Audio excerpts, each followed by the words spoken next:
అప్పుల బాధలు వెంటాడుతున్నాయా? అయితే 6 జేవిఆర్ వారి జాతిరత్నాలు ధరించండి. అందరికీ నమస్తే అండి.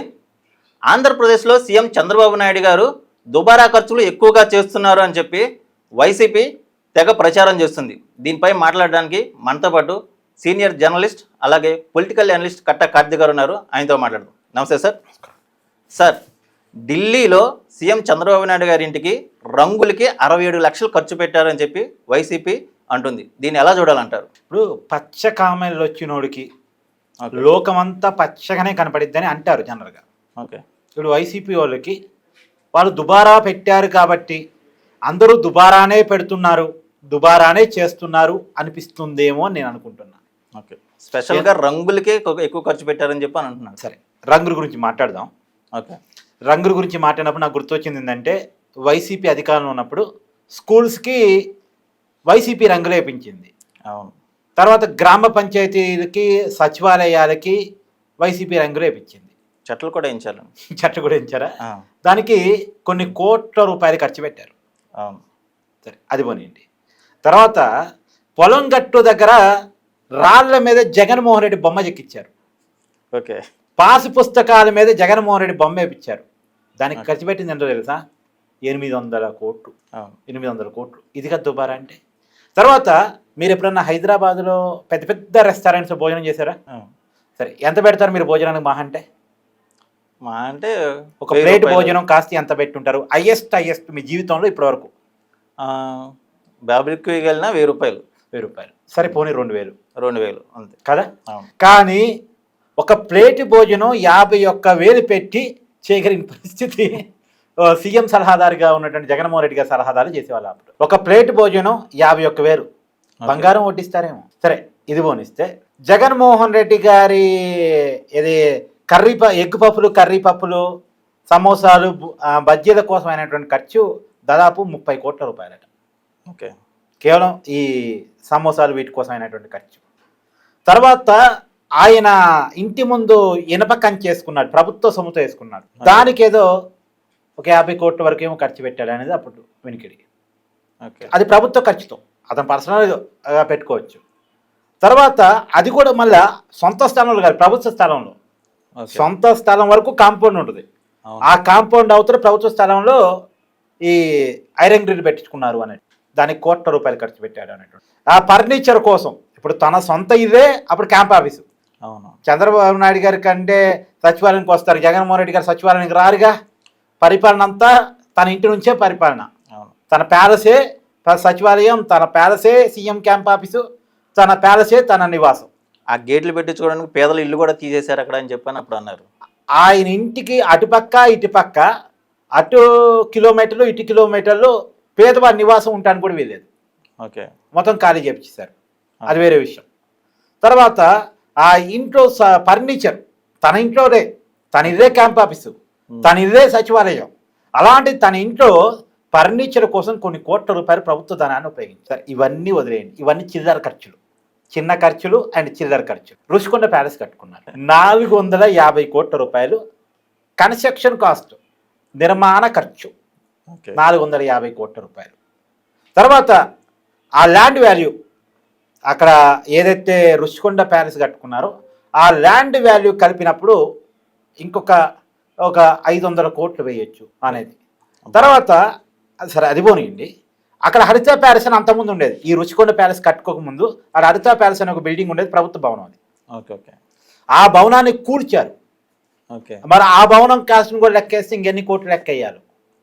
పైగా ఒక స్వామీజీ చెప్పారట, వైజాగ్ స్వామీజీ ఉన్నారుగా, ఆయన చెప్పారట జగన్మోహన్ రెడ్డికి, నువ్వు సముద్రానికి అభిముఖంగా ప్రజల నెత్తి మీద కొండ మీద ఉండి పరిపాలించగలిగితే, అక్కడ నివాసం ఉండగలిగితే నువ్వే వరుసగా అధికారంలో ఉంటావు అని చెప్పారట. అందుకే కొండ మీద కట్టుకున్నాడు. కొండ మీద.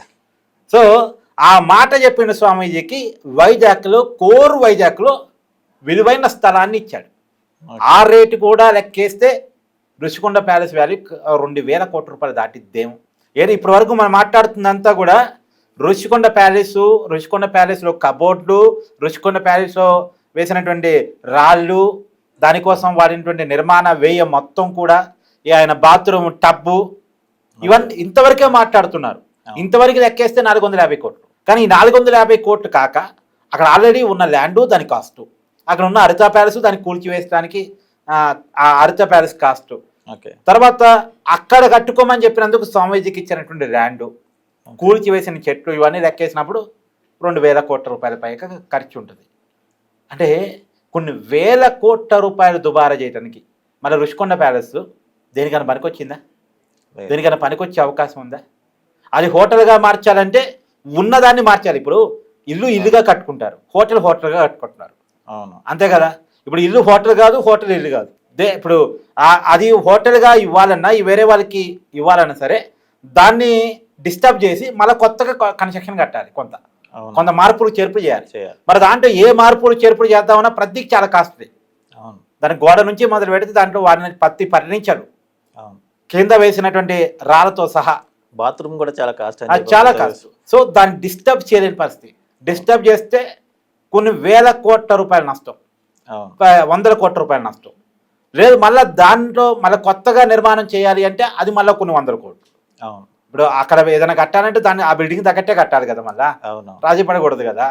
సో ఏం చేయాలో తెలియక దాని మీద 100 కోట్ల రూపాయలు తగలేయలేక దాన్ని పక్కన పెట్టారు. ఇది కదా వృధా అంటే. అలాంటి వృధా ఇప్పుడు ఏమని చెప్పండి. ఇప్పుడు అమరావతిలో సచివాలయం కడుతున్నారనుకోండి, ఎవరి కోసం కడుతున్నారు? జనాల కోసం, రాష్ట్రం కోసం కడుతున్నారు. అసెంబ్లీ కడుతున్నారనుకోండి, ఎవరి కోసం కడుతున్నారు? రాష్ట్రం కోసం కడుతున్నారు. హైకోర్టు కడుతున్నారనుకోండి, ఎవరి కోసం కడుతున్నారు? రాష్ట్రం కోసం కడుతున్నారు. అక్కడ కడుతున్న ప్రతి బిల్డింగు చంద్రబాబు నాయుడు గారు ఆయన సతీమణి గారు నివాసం ఉండటం కోసం కట్టుకున్నది కాదు, రుషికొండ ప్యాలెస్ లాంటిది కాదు, జనం కోసం కడుతుంది. ఇప్పుడు ఆ మాటకు వస్తే, ఇప్పుడు జగన్మోహన్ రెడ్డి గారు 5 సంవత్సరాలు పరిపాలన చేశారు, 2019 నుంచి 2024 వరకు. అప్పుడు సచివాలయం ఉంది, ఎవరు కట్టారు? చంద్రబాబు నాయుడు గారు కట్టారు. జగన్మోహన్ రెడ్డి గారు చట్టాలు చేసిన ఈ అమరావతి వద్దు 3 రాజధానులు అని చట్టాలు చేయబోయాడు కదా, అసెంబ్లీని ఎవరు కట్టారు? చంద్రబాబు నాయుడు గారు కట్టారు. అంటే జగన్మోహన్ రెడ్డి ఒక బిల్డింగ్ కట్టింది చూపించండి, తన ఉండటం కోసం కట్టుకున్న రుషికొండ ప్యాలెస్ వదిలేయండి. రాష్ట్రం కోసం, జనం కోసం దుబారా లేకుండా భవిష్యత్తు తరాల కోసం నిర్మించి తలపెట్టినటువంటి ఒక బిల్డింగ్ చెప్పండి. ఇప్పుడు గత 5 సంవత్సరాలు హైకోర్టు ఎక్కడి నుంచి నడిచింది? చంద్రబాబు నాయుడు గారు కట్టినటువంటి భవనం నుంచే నడిచింది, ఇప్పటికీ నడుస్తుంది కదా. సో నిర్మాణం చేయలేని వాడు నిర్మాణం చేసేవాడి మీద ఏడుస్తున్నాడు, చేతగాని వాడు చేయగలిగిన వాడి మీద ఏడుస్తున్నాడు. ఇప్పుడు జగన్మోహన్ రెడ్డి ఏడవటం బంద్ చేయాలి, చేయటం నేర్చుకోవాలి. నేను చెప్పేది అది. దుబారా అంటే గుర్తొచ్చే జగన్మోహన్ రెడ్డి. మళ్ళీ సొంత డబ్బులు ఏం దుబారా చేయడు, పిల్లికి భిక్షం పెట్టాడు. ఎవరైనా పోయి కష్టం చెప్పుకున్నాను అనుకోండి, మనం అధికారంలో లేవు కదా తమ్ముడు, మన అధికారంలోకి వచ్చే చూద్దాం, అధికారంలో మన ప్రభుత్వం వస్తుందని చెప్తాడు. రూపాయి తీసి ఇవ్వలేడా? ఇప్పుడు టీడీపీకి చంద్రబాబు నాయుడికి వాళ్ళ అధికారం ఉన్నా లేకపోయినా ఎన్టీఆర్ ట్రస్ట్ భవన్ అని ఒకటి నడుస్తూ ఉంటుంది. అవును, వాళ్ళ పార్టీ కార్యకర్తలకో లేదా వాళ్ళ నమ్ముకునేటువంటి కుటుంబాలకు ఏదో సాయం ఎప్పుడు చేస్తూ ఉంటారు. చాలామంది విద్యార్థులు చదివిస్తూ ఉంటారు, విద్యా సంస్థలు నడుపుతూ ఉంటారు. అలా జగన్మోహన్ రెడ్డి వైఎస్ రాజశేఖర రెడ్డి పేరుతో ఒక ట్రస్ట్ పెట్టవచ్చుగా. అవును, కానీ ఇప్పుడు పెట్టాడా? సొంత చెల్లికి ఆస్తులు ఇవ్వడు, సొంత తల్లికి ఆస్తి ఇవ్వడు, ఒక ట్రస్టు చేయడు, 1 రూపాయి సహాయం చేయడు. మళ్ళీ అవతల వాళ్ళ దుబారా గురించి మాట్లాడుతుంటారు. ప్రభుత్వ డబ్బుని విచ్చలవిడిగా వాడినటువంటి వ్యక్తి జగన్మోహన్ రెడ్డి. దుబారా గురించి చెప్పాలి అంటే ఇంకా చాలా చెప్పవచ్చు, కాకపోతే ఈ వీడియో విడిది సరిపోదేమో. ఓకే, థ్యాంక్ యూ అండి.